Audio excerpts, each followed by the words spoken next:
Hi friends, ഇത് ഡൽഹിയിലെ കേരള ഹൗസാണ്.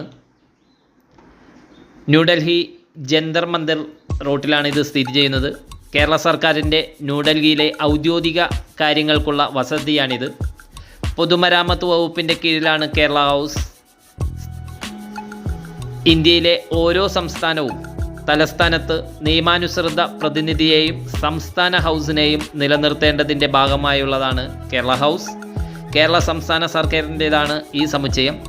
നഗരത്തിൻ്റെ ഹൃദയഭാഗത്ത് ജന്തർ മന്ദർ റോഡിലാണ് ഈ കെട്ടിടം സ്ഥിതി ചെയ്യുന്നത്.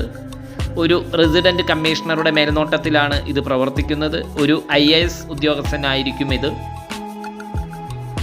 കേരളത്തിൽ നിന്നുള്ള നിയമസഭാംഗങ്ങൾക്കും ഔദ്യോഗിക ജോലികൾക്കായി ന്യൂഡൽഹിയിൽ സന്ദർശിക്കുന്ന മറ്റ് രാഷ്ട്രീയക്കാർക്കും കേരള ഹൗസ് താമസ സൗകര്യം നൽകുന്നു.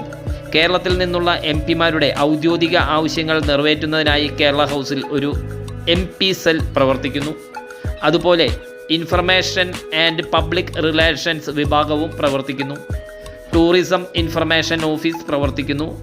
കേരളം സന്ദർശിക്കുന്ന വിനോദസഞ്ചാരികളുടെ അവരുടെ ആവശ്യങ്ങൾ നിറവേറ്റുന്നതിനായി ഇത് ഇവിടെ സ്ഥിതി ചെയ്യുന്നു. അതുപോലെ നോർക്ക സെൽ പ്രവർത്തിക്കുന്നു. കേന്ദ്ര സർക്കാരിൻ്റെ വിവിധ മന്ത്രാലയങ്ങളുമായി ബന്ധപ്പെട്ട പ്രവാസി മലയാളികളുമായി ബന്ധപ്പെട്ട പ്രശ്നങ്ങൾ കൈകാര്യം ചെയ്യുന്നതിനായി ഇവിടെ പ്രവർത്തിക്കുന്നു. കസ്തൂർബ ഗാന്ധി മാർഗിലെ ട്രാവൻകൂർ പാലസിലാണ് അത് പ്രവർത്തിക്കുന്നത്. കേരള ഹൗസിലെ ഗസ്റ്റ് ഹൗസിൽ 2 ബ്ലോക്കുകളുണ്ട്. 3 VIP സൂട്ടുകൾ ഉൾപ്പെടെ 33 മുറികളുള്ള അനെക്സ് കെട്ടിടം അതിൻ്റെ ഒരു ഭാഗമാണ് ഈ കാണുന്നത്. മെയിൻ ബ്ലോക്ക് ഭാഗവും പിന്നെ 30 മുറികളുള്ള അഡീഷണൽ ബ്ലോക്കുമുണ്ട്. അതുപോലെ കേരള ഗവർണർ, മുഖ്യമന്ത്രി ഉൾപ്പെടെ ഉയർന്ന പ്രോട്ടോകോൾ റാങ്കിലുള്ള VIP-കൾ എന്നിവർക്ക് താമസിക്കാൻ മാത്രമായി ഒരു കൊട്ടാരം മാറ്റിവെച്ചിരിക്കുന്നു.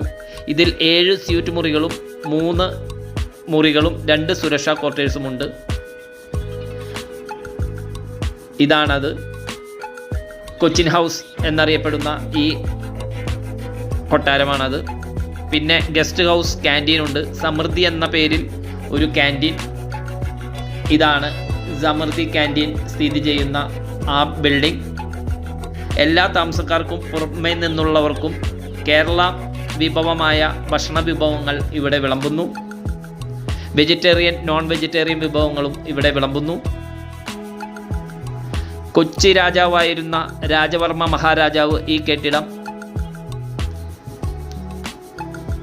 ശോഭാ സിംഗിൽ നിന്നും വാങ്ങിച്ച് പുതുക്കി പണിതതാണിത്. മഹാരാജാവ്